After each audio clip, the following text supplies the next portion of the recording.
शुरू करते हैं।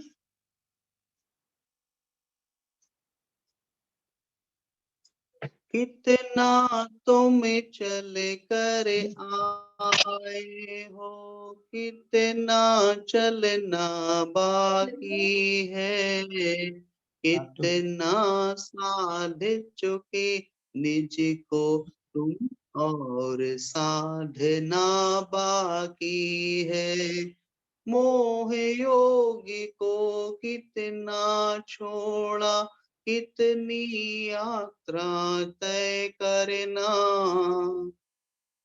गुण 14 पर चढ़कर सिद्ध शिला तक है बढ़ना, सिद्ध शिला तक है बढ़ना। परम पूजाचार्य भगवंत गुरुवर श्री विद्यासागर जी महामुनिराज की जय। पूज्य मुनि श्री निर्दोष सागर जी महाराज की जय। पूज्य मुनि श्री निर्लोभ सागर जी महाराज की जय। 3 कम 9 करोड़ महामुनिराजों की जय। धर्म स्नेही बंधुओं, हम लोग यहाँ पर गुणस्थान चर्चा हमारी चल रही है। जिस गुणस्थान की चर्चा हम लोग यहाँ पर एक बार आद्योपांत कर चुके हैं, पुनः दूसरी बार हम लोग यहाँ पर इसकी शुरुआत की है। पहला गुणस्थान हो चुका, उसकी चर्चा हो चुकी। दोबारा दूसरे गुणस्थान साधन सम्यक तो जिसे कहते हैं, उसकी भी चर्चा हमारी हो चुकी है। हम चलते हैं तीसरे गुणस्थान की ओर, जिस गुणस्थान का नाम है सम्यक मिथ्यात्व गुणस्थान। किसे कहते हैं सम्यक मिथ्यात्व गुणस्थान? तो उसके विषय पे पद्य के माध्यम से अपन लोग देखेंगे। पुस्तक पीडीएफ फाइल आपके पास में होगी, प्रिंट आउट निकाला होगा आप लोगों ने। खट्टे मीठे दधि गुड़ जैसा स्वाद अनोखा है जिसका, कुछ सम्यक कुछ मिथ्या रहता, ऐसा मिश्र स्वाद उसका। इसमें नहीं कभी होता है बंद आयु का और मरण, श्रद्धा दोनों ओर लुढ़कती, तीजा गुण स्थान का क्षण, तीजा गुण स्थान का क्षण। इस प्रकार से यहाँ पर इस गुणस्थान को पद्य के माध्यम से परिभाषित किया है। क्या कहते हैं सम्यक मिथ्यात्व गुणस्थान, ये वो गुणस्थान है जिसमें खट्टे और मीठे, दही खट्टा होता है और गुड़ मीठा होता है। जैसे दही और गुड़ का मिला जुला स्वाद होता है, जिसको एक जात्यंतर अनोखा स्वाद कहते हैं। न वो खट्टा है और न ही वो मीठा है, तो फिर कैसा है? प्रश्न उठता है। खट मीठा है, खट्टा मीठा मिलिया हुआ है, अनोखा है, एक भिन्न प्रकार का जात्यंतर है, अन्य जाति का है, ऐसा यहाँ पर समझना। इसी प्रकार ये तो दृष्टांत दिया।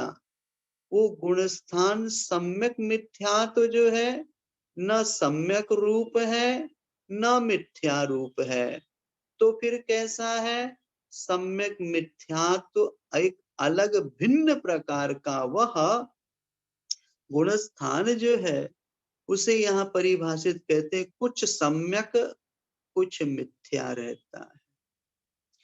ऐसा जो मिश्र स्वाद है, उस मिश्र स्वाद को यहाँ पर जात्यंतर के नाम से आचार्य भगवंत नेमी चंद जी सिद्धांत चक्रवर्ती जी ने गोमटसार जीव कांड में आद्य में, जहां पर गुण स्थानों की विवेचना की शुरुआती गाथाओं में, वहां तीसरे गुण स्थान में कहा जात्यंतर। इस प्रकार से ऐसा ये सम्यक कुछ मिथ्या रहता है, उसे मिश्र स्वाद उसका ऐसा यहाँ पर समझना। इसमें नहीं कभी होता है। ये इसकी विशेषता है कि इस गुण स्थान में ना कभी आयु का बंध होता है और न ही इस गुण स्थान में कभी किसी जीव का मरण ही होता है। ऐसा ये गुण स्थान है और इसमें श्रद्धा दोनों ओर लुढ़कती है। लुढ़कने का मायने यहाँ पर चलायमान, दोलायमान होती है। कभी वो इधर सम्यक रूप भी हो जाता तो मिथ्या रूप भी हो जाता है।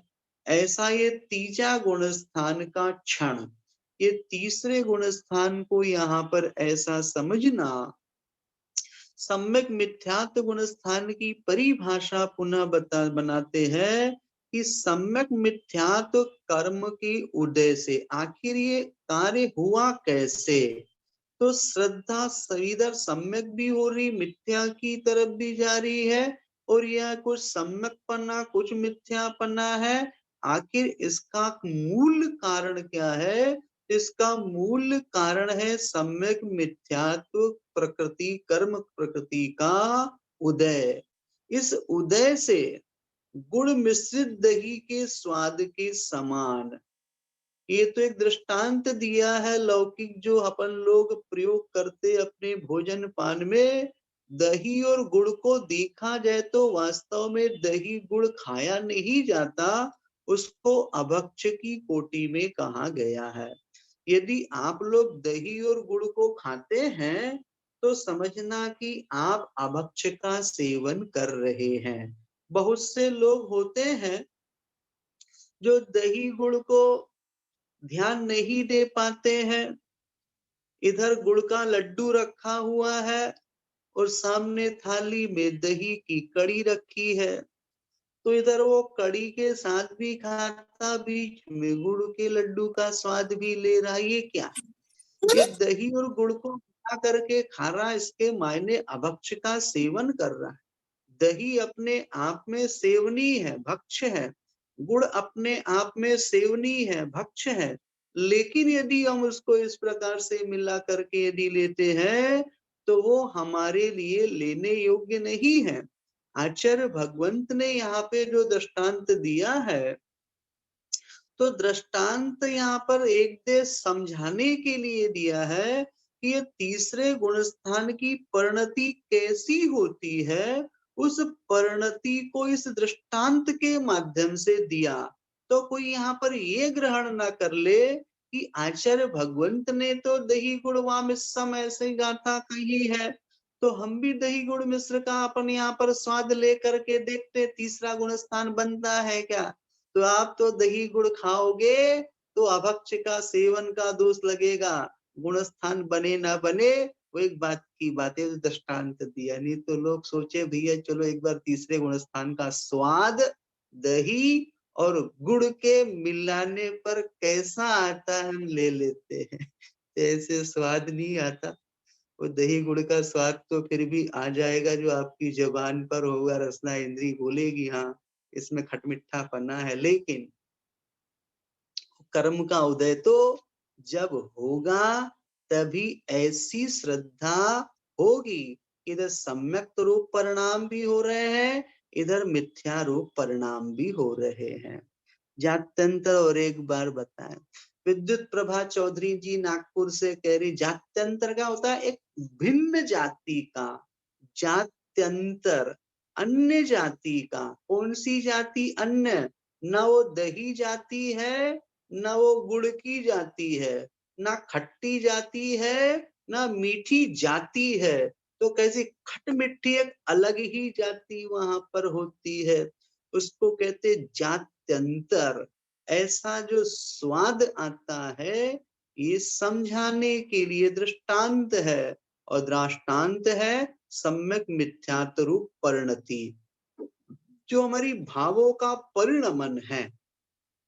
ये भावों का परिणमन जो होता है वो इस प्रकार से होता है। तो कभी क्या, कभी गंगा गए सो गंगा दास और जमुना गए सो जमुना दास, दोनों ही जगह जाकर के अपन ने धोख दे दिया। होते बहुत से लोग बोलते भैया चलो जिनालय मिल गया, वीतराग भगवान का दरबार मिल गया, तो वहां भी चले गए और यदि खेर माई, काली माई आदि आदि का कोई दरबार मिल गया तो वहां भी जाकर के व्यक्ति धोखा दे देता है। ऐसी जो परिणति है जीवों की, ये कर्म का उदय, सम्यक मिथ्यात्व रूपी कर्म की उदय में एक जात्यंतर परिणाम रूप यहाँ पर भिन्न परिणति होती है, उसे सम्यक मिथ्यात्व गुण स्थान कहते हैं। जात्यंतर शब्द का अर्थ है अलग जाति का। अभी कहा आपके लिए अलग जाति के मायने यही है, एक भिन्न जाति यहाँ पर आप उसको ग्रहण करना। फिर यहाँ पर कहते हैं जहाँ श्रद्धा न सम्यक रूप कही जा सकती है और न मिथ्या रूप कही जा सकती है।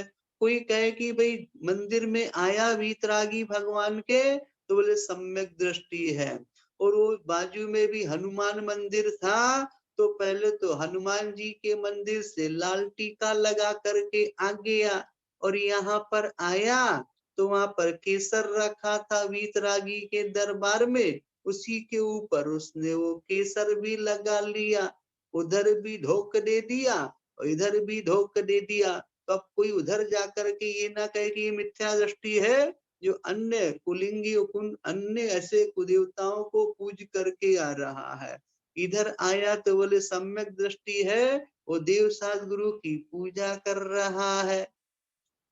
ये जो परिणति है, ये परिणति ऐसी नहीं, एक भिन्न प्रकृति, भिन्न प्रकार की परिणति होती है।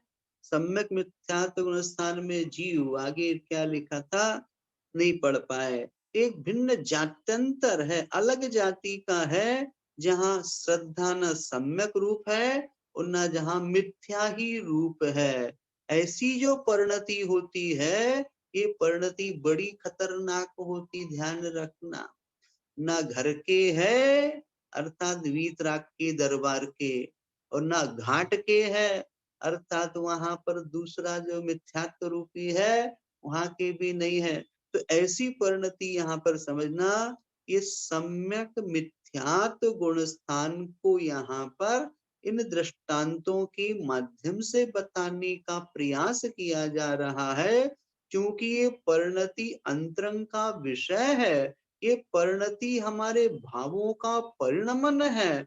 बाहर में जो हमें चर्या और चेष्टा होती है उसके माध्यम से आकलन कर लेते हैं, लेकिन अंतरंग में जब तक उस परिणति का उदय नहीं होगा, उस कर्म का उदय नहीं होगा, तब तक वो सम्यक मिथ्यात्व की कोटि में नहीं आएगा।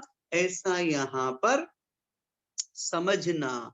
ये जो भाव है, इन भावों को पकड़ने की क्षमता हमारे मति और शुद्ध ज्ञान के पास नहीं है। इसके लिए तो दिव्य ज्ञान की आवश्यकता होती है। वही ये बता सकता है कि अभी इनके सम्यक मिथ्यात्व कर्म प्रकृति का उदय चल रहा है, इसलिए इसकी श्रद्धा इस प्रकार से दोलायमान हो रही है। कि सम्यक मिथ्यात्व गुण स्थान की परिभाषा है, हम ऊपर ऊपर से ऐसा मान लेते हैं कि भैया ये तो यहाँ गंगा गए तो गंगा जी में स्नान कर लिया, और जमुना जी गए तो जमुना जी में भी स्नान कर लेता है, और स्नान करके अपने आप को कृतार्थ मानता है। वो भी तो देव है ना, वो हाँ वो भी तो अपने से तो अच्छे है ना, हाँ अपने से अच्छे हैं, चिलम पीने वाले आपसे अच्छे हैं, बहुत अच्छा। हाँ? सम्यक मिथ्यानुसार जीव अपने उत्कर्ष के बारे में सोच सकता है क्या? वंदना जी जमदाड़े कह रही है कि सम्यक मिथ्यात्व गुण स्थान के उदय में जीव अपने उत्कर्ष के बारे में सोच सकता है क्या? तो यहाँ पर वो अपने उत्कर्ष के बारे में सोच सकता है, क्योंकि तीसरे गुण स्थान से चौथे गुण स्थान में जा सकते हैं। मतलब तीसरे से चौथा उत्कर्ष हो गया, उसका बढ़ना हो गया, आगे की यात्रा कर सकता है। लेकिन उसके वैसी वो सम्यक मिथ्यात्व कर्म प्रकृति का उदय आ जावे, जो चलमल अगाड़ दोष तो लगाती है, किंतु वह सम्यक प्रकृति के सद्भाव में क्षयोपम सम्यक दृष्टि बन करके वो अपने जीवन का निर्वाह करता हुआ आगे इसी छह उपशम सम्यक दर्शन के माध्यम से वो क्षायिक सम्यक दर्शन को प्राप्त कर सकता है, और साथ में और भी अन्यान्य उसको तीर्थंकर जैसी महान कर प्रकृति का आश्रयबंध भी करके वो निर्वाण को प्राप्त कर सकता है। ऐसा ये क्षयोपम सम्यक दर्शन सस्ता है, सुंदर है और टिकाऊ है। पहले के जमाने के लोग बोलते थे भैया बाजार में जा रहे सामान लेने के लिए, पहले ब्रांडेड वस्तुएं नहीं आती थी, आज से बहुत जमाने पहले की बात, 25-30 साल पहले की बात है। तो बाजार जाते तो बोलते भैया सस्ता लाना लेकिन सुंदर लाना और टिकाऊ लाना। तो सस्ता सुंदर टिकाऊ वस्तुओं को लाने का उपदेश बड़े बुजुर्ग दिया करते थे, और सस्ता सुंदर टिकाऊ अपना देसी माल मिल जाता था, जाते थे और जाकर के बोले कपड़ा धोना तो सोडा मिलता था। अब सोडा सस्ता होता था, सुंदर दिखता, सफेद दिखता था और टिकाऊ रहता था, अर्थात उससे काम भी अच्छा हो जाता था। जब उसको 4-6 घंटे कपड़े में डाल करके रखो और फिर उसको लो धोबी घाट पर जब उसको पछाड़ते थे तो पूरा मैल बाहर निकल जाता, तो टिकाऊ भी हो गया। उसी प्रकार यहाँ पर सम्यक दर्शन के संदर्भ में सस्ता इसलिए है कि यहाँ पे कर्ण परिणाम नहीं करना हो जाता, छह सम्यक प्रकृति का उदय आ गया तो।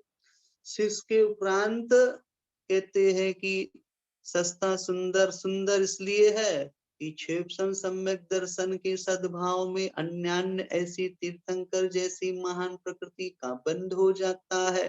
टिकाऊ इसलिए है क्योंकि 66 सागर तक इसकी उत्कृष्ट स्थिति होती है, इसलिए तीसरे गुण स्थान में वो जीव अपने उत्कर्ष के लिए सोच विचार कर सकता है। ये आपके प्रश्न का उत्तर यहाँ पर समझना। इस सम्यक मिथ्यात्व के विषय में और भी एक परिभाषा अपन कहते हैं, जिस गुण स्थान में सम्यक और मिथ्यात्व रूप मिश्रित श्रद्धान पाया जाए उसे सम्यक मिथ्यात्व गुण स्थान मला म्हणजे झोपायचं आता झोपायचं 10 वाजता। ये आवाज आ रही रोहित, क्या बात है?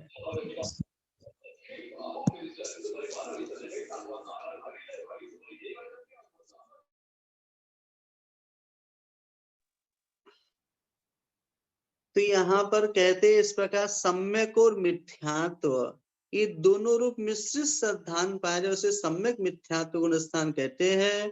पूर्व काल में माने गए कुदेवों का त्याग किए बिना अरिहंत भी देव है, ऐसी मान्यता सम्यक मिथ्यात्व गुण स्थान पूर्व में पूजता था। हाँ, कुदेवों को भी पूजता था, इधर आ गया तो अपने देवादि देव को भी पूजने लगा। दोनों श्रद्धा उसको दोनों एक जैसे लगते, भगवान तो है तो भगवान है इसलिए उनको पूजना ऐसा नहीं, भगवान है तो क्या वास्तव में वे भगवान है या नहीं है इसका भी परीक्षण कर लेना। आचार्य समंत भद्र मुनिराज जो थे उन्होंने भगवान की परीक्षा प्रधानी थे, उन्होंने भगवान की भी परीक्षा ली। कहते हैं जब अपन यहाँ पर 1 टके का क्या लेते हैं पानी का मटका, माँ कहती थी बेटा रविवार का दिन है जा बाजार से गर्मी के दिन आ गए पानी का मटका ले आ। अब उसने दिए रुपए 2 रुपए का मटका आता था, लेकिन माँ सिखाती थी मटका कैसे लाना, ऐसे नहीं कि उठा लिया और पैसे दे दिया मटका ले आना, मटके को ठोक बजा के देख लेना पर से टन टन टन उसमें आवाज आ रही कि नहीं आ रही है। फिर उसके बाद उसको और सूरज की रोशनी में देख लेना एक बार, उसमें कोई छेद। माँ ने कहा कि बेटा यदि वहां कहीं कोई पानी की सुविधा हो तो पानी भी भर करके देख लेना उसी के सामने, नहीं तो वो बोलेगा भैया वापस नहीं लूंगा। 1-2 के मटके को लेने के लिए माँ इतनी बात बता रही, परीक्षण करके लेना। फिर जिन जो साक्षात भगवान है उन्हें जब हम सारी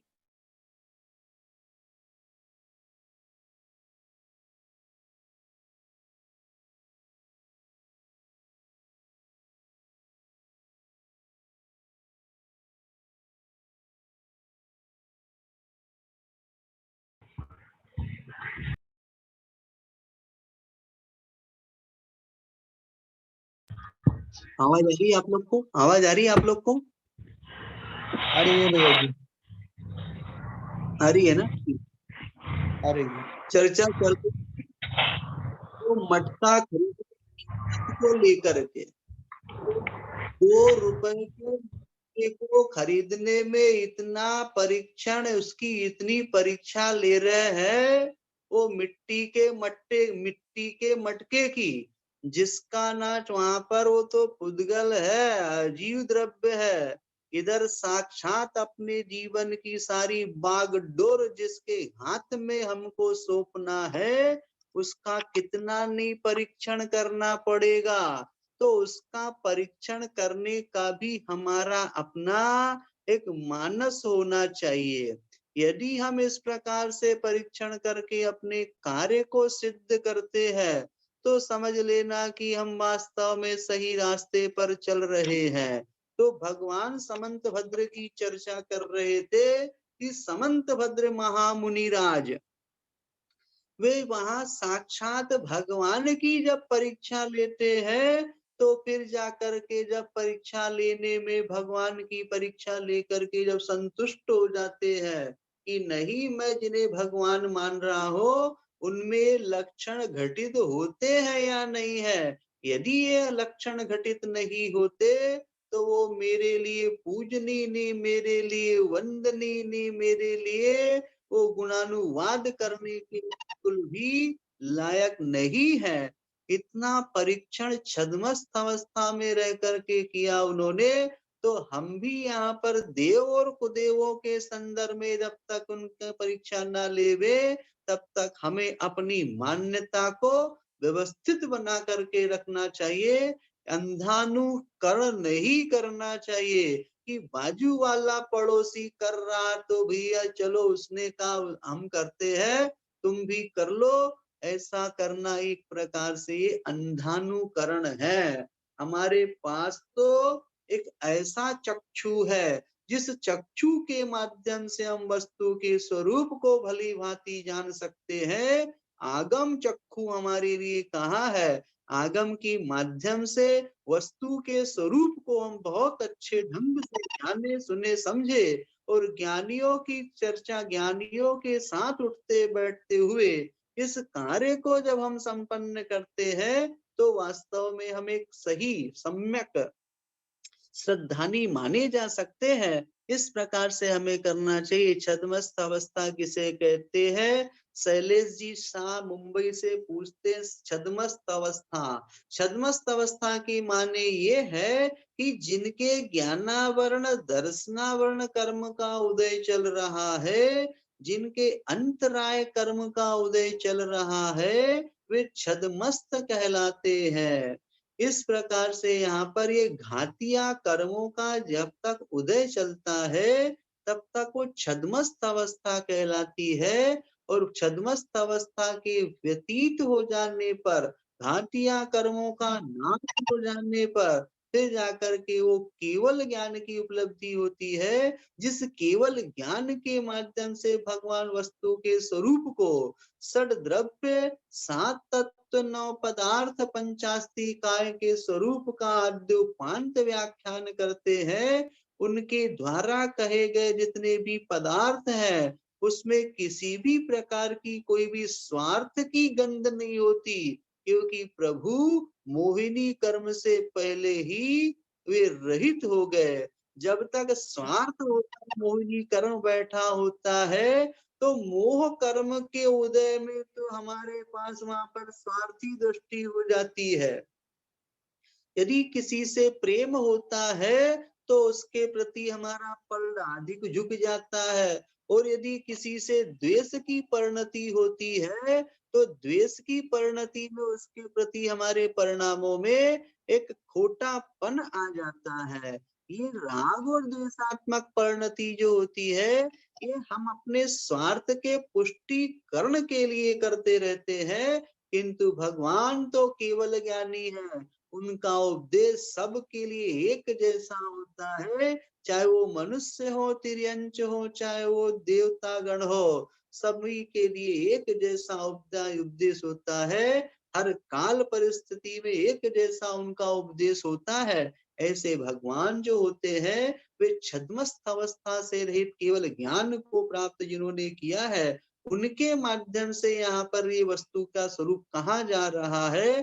तो समंत भद्र महाराज की हम चर्चा कर रहे थे, उन्होंने परीक्षा ली भगवान की। देवागम नभोयाने चामरादि विभूतयः माया विश्वपि दस्यन्ते नातस्तमसि नो महान। कहते हैं समंत भद्र महाराज ने मंगलाचरण में कहा, मंगलाचरण के अगले आगे के श्लोकों में कहा कि भगवान आप नाता महान असी, कहते तुम इसलिए महान नहीं हो। क्यों माने देवागम, कहते आपके मंदिर में समवसरण में देवों का आगमन हो रहा। देवागम नभोयान, नभ यानी आकाश में आते, यान में बैठ करके, विमान में बैठ करके आ रहे हैं, इसलिए तुमसी नो महान, इसलिए तुम महान नहीं हो भगवान। क्योंकि ऐसे तो देवता लोग हम भी बुला लेंगे रिद्धि के माध्यम से, सिद्धि के माध्यम से, तो क्या हम भगवान बन जाएंगे? नहीं। तो कहते देवागम नभो यानी चामरादि विभूतय, भगवान आपके सामने लोग 64 चंवर हिला रहे हैं, इसलिए भी तुमसी नो महान, इसलिए भी तुम महान नहीं हो। ऐसे 64 क्या, हम तो 1000 सेवक खड़े कर देंगे अपने सामने, वो चंवर ढुराते रहेंगे। और कहते देवागम नभो याने चामरादि भूते माया दस्वपि दृश्यन्ते, कहते ये तो मायाचारी व्यक्ति भी ऐसा कार्य कर सकता है, इसमें आपकी कौन सी महानता है भगवान? हम तो आपको इसलिए महान, इसलिए पूज्य मानते हैं क्योंकि आप वीतरागी हैं, आप सर्वज्ञ हैं और आप हितोपदेशी हैं, इसलिए आप महान, इसलिए आप महान हो, इससे आप महान नहीं हो। ये देवों का आना जाना हो रहा, चमर घुर रहे हैं यहाँ पर, ये तो एक मायाचारी व्यक्ति भी अपनी माया के बल पर इन कार्यों को दिखा सकता है।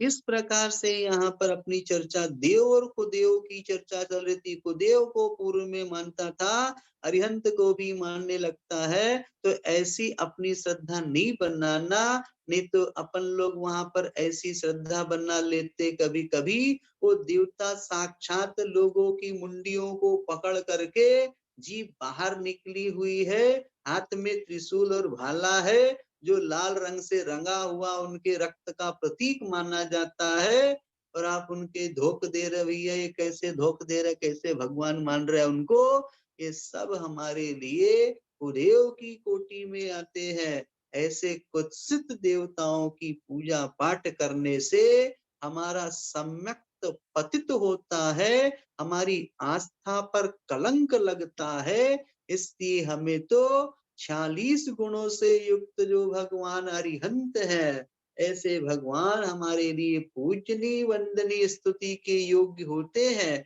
ऐसी श्रद्धा होनी चाहिए। ऐसा नहीं कि वो हमसे थोड़े से महान हो गए सो आपने उनकी पूजा करनी, क्या महानता है उनमें? आप तो पानी छान करके पीते हो, वो तो साक्षात संगी पंचेंद्री का नरसंहार किया जा रहा है, क्या वो आपसे महान हो गए? भगवान के सामने चमर क्यों ढुराए जाते हैं, उसमें हमारी कौन सी? भगवान के सामने चंवर ढुरना ये भगवान के वैभव का प्रतीक है, उनकी बहिरंग लक्ष्मी को बताता है कि देखो भगवान के सामने देवता लोग इस प्रकार आकर के हाथ जोड़ करके वहां पर नतमस्तक होते हैं। ये भगवान के वैभव का मंडन किया है।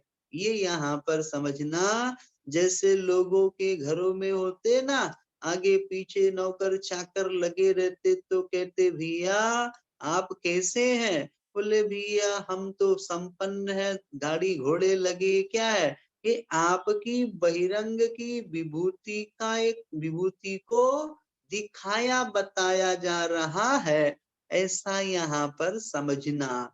उसी प्रकार यहाँ पर भी भगवान के लिए कहा कि भगवान 64 चौरों से सहित होते हैं, अनंत चतुष्टय से युक्त होते हैं। अनंत चतुष्टय से युक्त के मायने ये है कि उन्होंने वहां घातिया कर्मों का नाश कर दिया। उन घातिया कर्म के नाश होने पर उनके लिए विशेष ऐसे अनंत चतुष्टय गुण की उपलब्धि हुई है।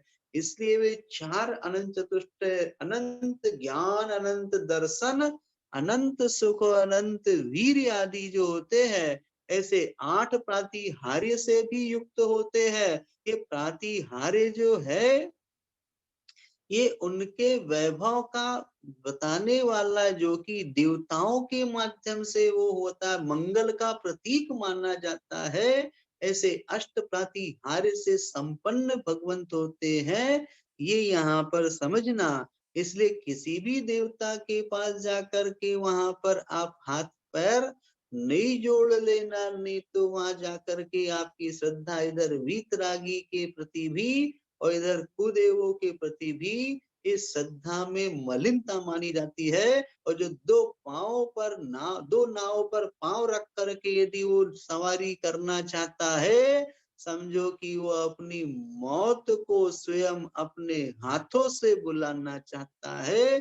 कभी भी दो नाव पर पांव रख करके आज तक किसी राहगीर ने, किसी यात्री ने अपनी यात्रा तय नहीं की है। इसलिए यदि यात्रा तय करनी है तो एक नाव पर पांव रखे, हम कभी नहीं जाते। बहुत अच्छा, दीपिका शाह कहते हम कभी नहीं जाते मुंबई से, वो डूब जाता है, हाँ डूब जाते हैं। इसलिए अपने को तो एक ही श्रद्धा रखनी है और एक श्रद्धा हमारे वीतरागी भगवान के प्रति रखनी है। ये सम्यक मिथ्यात्व गुण स्थान की अपन यहाँ परिभाषा समझ रहे हैं।